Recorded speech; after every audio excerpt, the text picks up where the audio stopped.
સુરતમાં સાંબેલાધાર વરસાદે વિરામ લીધો છે. વરસાદે વિરામ લેતા જ ખેડૂતો રોપણીમાં જોતરાયા છે. ખેડૂતો ખેતીલાયક કામમાં જોતરાતા ડાંગરની રોપણી શરૂ કરી છે. સુરત શહેર અને જિલ્લામાં છેલ્લા 4-5 દિવસ ખાબકેલા મુશળધાર વરસાદ બાદ મેઘરાજાએ વિરામ લીધો છે. સુરત જિલ્લામાં છેલ્લા 24 કલાકથી વરસાદ બંધ થયો છે. વરસાદ બંધ થતાં જ ખેડૂતો ખેતીના કામમાં જોતરાયા છે. ઓલપાડ તાલુકામાં ઠેર ઠેર ડાંગર રોપણી શરૂ થઈ ગઈ છે.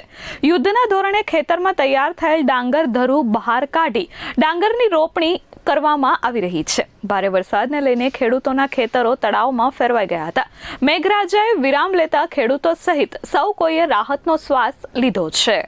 વસાવા ઇલેશભાઈ, શું કામ કરી રહ્યા છો? અમે ડાંગર રોપવા આવેલા છે.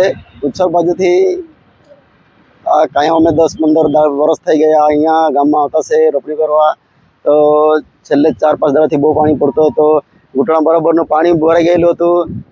24 કલાકના અંદરમાં અત્યારે પાણી ઉતરી ગયેલું છે, પડતું નથી. તો અમારે રોપણીનું કામ ચાલુ થઈ ગયું. હવે પાકનું અડધાનું બીજાનું તો થઈ ગયેલું છે, અમારું થોડુંક રહી ગયેલું છે. એટલે છે ડૂબેલું છે. એટલે અત્યારે ખરાબ થઈ ગયેલું છે. જો બધા કાંઈ કાઢી નાખેલું છે ખરાબ હતું તે. નિર્મલ પટેલ, S24 ન્યૂઝ, સુરત.